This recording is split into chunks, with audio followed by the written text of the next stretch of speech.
Welcome back everyone, Adam at Adzzy's Armouries here.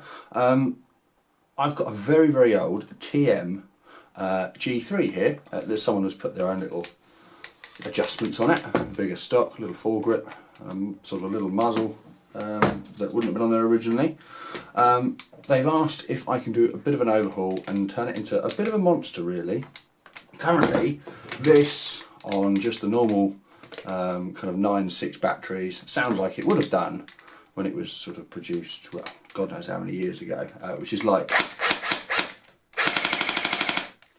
But what we're going to do is put some 14:1 gears in it, a high torque motor, an upgraded piston, a spring guide, some bushings, big spring, cylinder head, nozzle, piston head, Omega nub with maple leaf Macron hot rubber, and let's see what it does. So let's take it apart, install all that and see what difference it makes. So remember, this is before,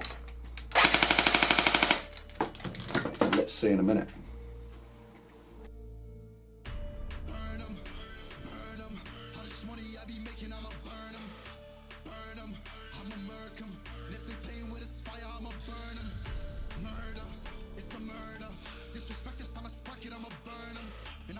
I'll be lurking, I'ma hurt them. And all these bridges that I'm building, I'ma burn them. Burn them, burn them. All this money I be making, I'ma burn them.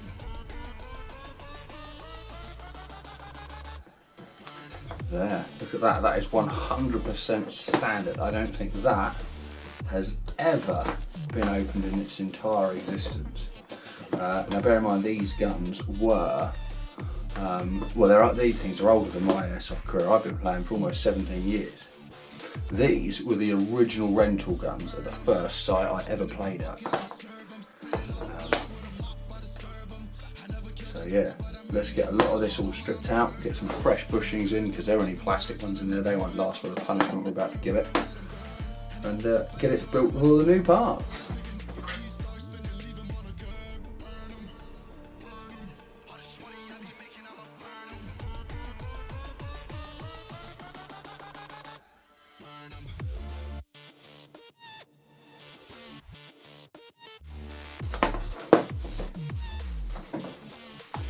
And the first thing I'm going to do is grab a file, and then with this file I'm going to what they call radius the gearbox. So we're just going to make a little corner in each of the corners. Just take the right angle out. There we go. So that's got little rounded bits top and bottom, because all that's going to do is just dissipate the force of that piston coming forward into kind of a rounded area rather than the point of the right angle as it originally was. It just means that with the much faster rate of fire and stronger spring that we're going to have slamming into it, there's less chance of it breaking the front of the gearbox off, because that's not good for anyone. That'll do. So that's like a 2 minute win, but well worth doing. I'll do it on both sides of the gearbox.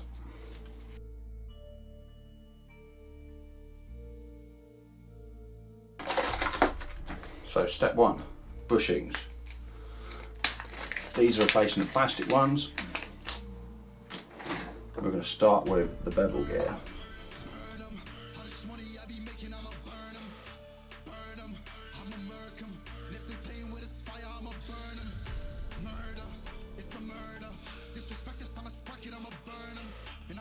I'll be lurking, I'ma hurt them. And all these bridges that I'm building, I'ma burn them. Burn them, burn them. All this money I be making, I'ma burn them.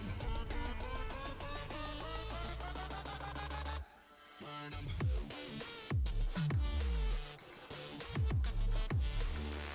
Now, whenever I'm doing this, I always like to get the bevel gear in first, then line it up with the motor so that I'm happy how it's sitting, and then I can put the other two gears in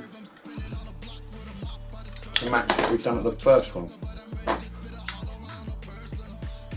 And once they've got all the gears in, I'll move up to the piston and everything. So that is now, I'm happy with that. I don't know how much you can see on the camera. I'm basically using a screwdriver to wiggle the gear down there, and you can just feel it rocking back and forth as it connects with the motor pinion in there. So you don't want it too tight, you don't want it too loose.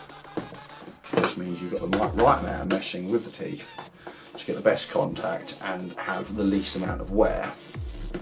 So hopefully that should be good.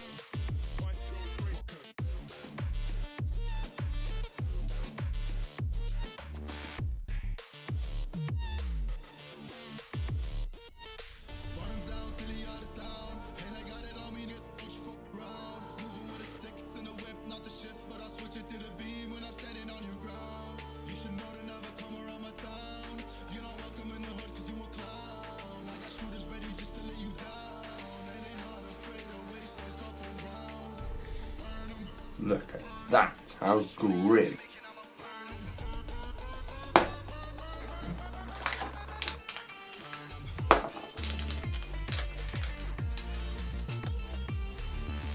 Right, as we attach the piston head, we're going to put a bit of thread lock on it, because one of the things we really don't want happening is this coming undone during the functioning of the gun. Now we're only going to use a little bit. You don't need a lot, it's just something to stop it from unwinding itself and creating all sorts of problems during the gun functioning. So let's put that on like that. Now if ever we need to get it off, that's not super strong thread lock, it's only the blue one. So if ever we need to get that off, we can.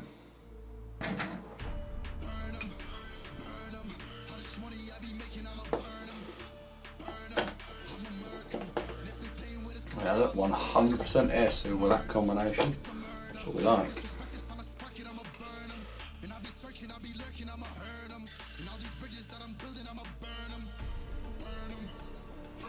Right, before I go any further, I always like to make sure that that piston is going to fit inside the casing and it's going to go back and forth smoothly. I have had a few occasions in the past where I've had to modify stuff ever so slightly.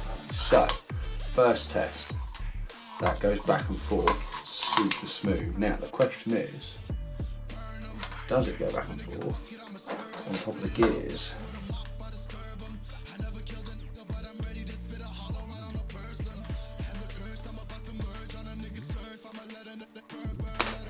Okay, so that's biting on the gears now,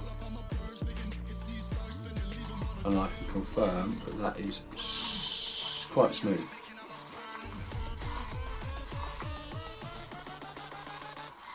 So that's really good. One thing I will do though, or two things that we're going to do inside here. One, we don't need the full stroke of that cylinder, so we're going to short stroke it quite considerably because we're going to put a big spring in this to keep the power up. What I'm also going to do is I'm only going to fractionally angle each corner of those teeth down so that there's no risk of them catching along that blue edge there, because that protrudes lower than the sort of inside of the teeth. And I have seen it sometimes that can, if that wobbles about ever so slightly, it can catch it depending on how that's shimmed in there. So we're just going to take a fraction off of each one, which will eliminate the risk of that whatsoever. So that's fine. So let's cut that gear to what we need.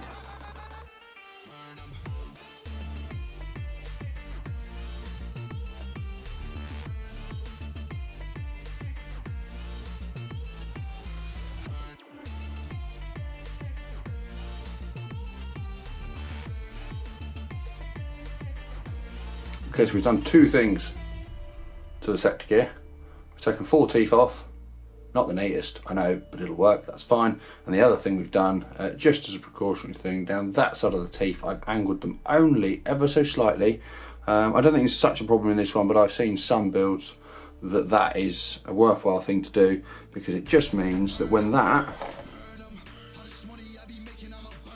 that's in there and that picks up, there's no chance, if that sits lower down, that tooth is going to be a problem on that blue edge. So it's just a precautionary thing. For that now, with a complete rotation, we'll pull back to there and then it will release. So we've still got a little gap to add extra air to allow it to flow in, because of course this is going to be back and forth so many times. That needs as best chance as it's got to fill up with air. And the problem is if you've got too good an air seal all around here and all down the end of it, you are minimising the amount of air that can come into it. So I think, in my opinion, that just helps that fill between each stroke. So yeah, that would then come forward, bang, BB's gone, on to the next one.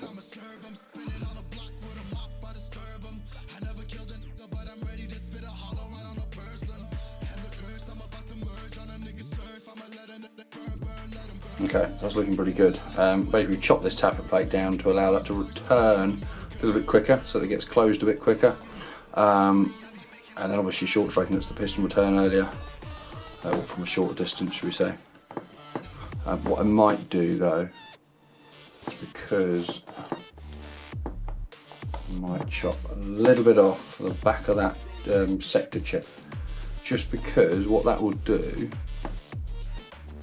in fact no, what I might do is chop off the front of it. So if that returns in plenty of time, as that releases there, there's not much spin until that picks up again. So what I think I will do is I will take a slight bit off that just to buy a little bit more time for that piston to return before that starts getting pulled back again. And then I think that's going to be good for this bit in here, and we'll just get it greased and closed up. Right, the gearbox is all set back together. Just to recap what we've done then, we have got a spring guide, spring, piston, piston head, cylinder head, nozzle. We've cut a little bit off the tappet plate there. We've put a Toloyo gear on there to help it feed. We've got 14-to-1 gears, and we've got it all nicely shimmed. I folded one of the loops of the spring over here just to add a bit extra tension to pull that back a bit faster.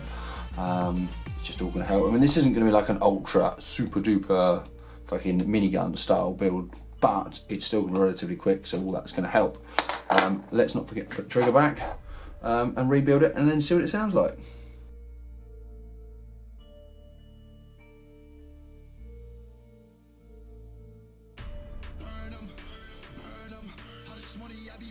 Okay, all back together. Now, remember what it did sound like this. Now, with all the new bits in it, it goes.